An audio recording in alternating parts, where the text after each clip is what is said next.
총장님들 모두 발언에서 지역인재 채용과 관련돼서 확대를 다 요청을 하셨는데요. 이게 공공기관 지역인재가 공공기관에 대해서는 30%의 기여를 요구를 하고 있지만 실제 이제 대학의 취업 대상자들을 상대로 보면은 그 비율이 당연히 적을 수밖에 없습니다. 충남대는 20년도에 5%로 지역인재 채용이 됐고요. 충북대는 0.6%로 채용이 된 상황인데 지역 인재와 관련해서 제도적으로 확대 또 의무화를 한다고 하더라도 이 전체 대학의 취업 대상자 중에서 지역 인재로 채용될 수 있는 비율은 그렇게 유의미하게 확 늘어날 수 있다라고 기대할 수 있는 상황은 아닙니다. 그리고 또 하나 이런 부분들을 공공기관 외에 어느 정도의 고용을 갖춘 규모의 사업장을 대상으로 해서 확대한다라고 할 때 취업 대상자와 취업의 그 미스매치가 발생하지 않을까 이런 부분들에 대한 현실적인 판단도 하고 있거든요. 그럼에도 불구하고 지역인재 채용 확대 강화를 주문하는 이유가 요청하시는 이유가 어떤 부분에서 꼭 기묘하기 때문이고 취업률과 관련해서 유의미한 변화를 줄 수 있다라고 보고 있는 건지 간단하게 답변해 주시기 바랍니다. 예, 제가 답변 드리겠습니다. 예를 들어서 대정권에 있는 공공기관들은 제한적입니다. 그런데 전국에는 많은 공공기관들이 있어서 그러니까 지역 인재가 지역의 공공기관에 취업하는 것은 어느 퍼센트 내에서 가능하지만 전체적인 전국의 공공기관에 우리 지역 학생들이 하기 위해서는 플러스 알파 별도의 TO가 확보될 필요가 있다라는 게 판단 근거였습니다. 예를 들어서 LH는 경남에 있지 않습니까?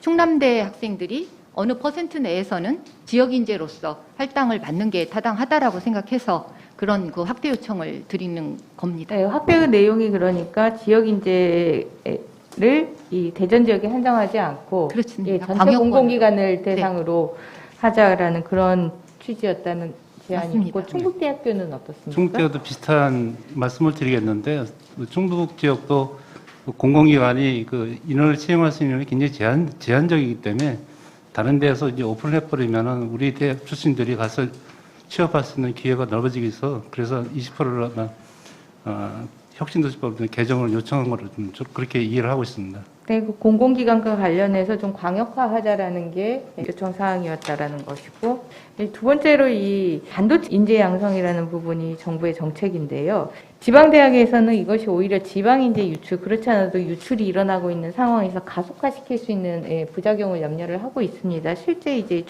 충남대는 반도체 학과는 없습니다만, 네. 충북에 소재하고 있는 대학을 보면 이 반도체 학과의 충원율이 100% 충원을 하고 있는 곳이 없습니다. 심지어 7% 충원율을 보이는 곳도 있고요. 그래서 인재 유출의 결과만을 초래할 것이다라는 이런 그 염려에 대해서 어느 정도 그 근거가 있지 않나 이런 생각도 들게 하는데 그래서 그런지 충남대하고 충북대가 이 반도체 인재 양성과 관련해서 지금 구체적인 계획은 없으세요? 학과 신설 계획도 없으시고 네, 그래서 이 반도체 인재 양성과 관련해서 충남대, 충북대 입장에서 좀 우려되는 사항이 있다라면 어떤 점인지 그리고 준비하고 있는 부분이 있다면 어떤 부분을 준비하고 있는지 좀 말씀을 해주시기 바랍니다. 예, 충남대부터 말씀드리겠습니다. 충남대는 그 학과 신설을 지금 추진하고 있습니다. 18명의 자체 TO와 정부로부터 순중받는 TO를 기대하고 있고요. 그래서 7개 학과가 반도체 공정은 어떤 특정 학과에 한정되는 게 아니기 때문에 7개 학과가 교육과정을 개발하면서 반도체 학과 신설을 준비를 하고 있고요. 또 반도체 관련 5개 분야에 대해서 마이크로 디그리 과정을 이미 운영하고 있습니다. 그리고 연계 전공까지 확대해서 사실은 학과를 개설하면 5, 6년 뒤에 효과를 볼 수 있지만 마이크로 디그리나 연계 전공은 바로 학생 배출을 할 수가 있습니다. 그런 그 단기간적인 인재 양성 계획을 가지고 있고요. 장기적으로는 반도체 학과 양성 계획을 갖고 있고 또 말씀하신 대로 이 반도체라는 것은 단순한 작업이 아닙니다.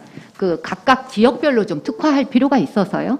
예를 들어서 대전 같은 경우에는 부품과 소재 장비 이쪽이 분석기기 쪽이 굉장히 그런 반도체 관련 회사들이 있습니다. 관련 인재 양성을 해야 되고요. 또 공정 관리에 대해서는 모든 학생들이 지역 모든 학생들이 이해를 해야 되기 때문에 취업률이 낮은 이유는 훈련이 안 된 거거든요. 그래서 그런 그 공동 팹을 거점 국립대를 중심으로 지역을 다 학생들을 훈련시킬 수 있는 그 반도체 랩이 반드시 필요하다라고 봅니다. 그 국가에서 그런 추진을 하고 있는 거에 저희들 열심히 준비하고 있는데 의원님들께서 관심을 가지시고 좀 지켜봐 주시기 부탁드리겠습니다.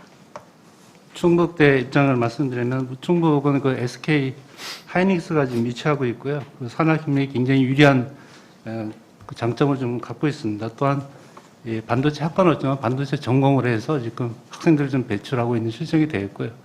현재 지금 그 교육부에 대학원 증원을 좀 첨단 분야 220명을 좀 증원 요청하였고, 그 반도체 학과를 특성화시키기 위해서 여러 반도체 그 설계뿐만 아니고 필요한 뭐 신소재라든지 기계라든지 여러 학과에서 좀 참여해서 내년에 이제 그 만약에 요청이 되면은 대학에서 준비해서 신청할 예정으로 좀 있습니다.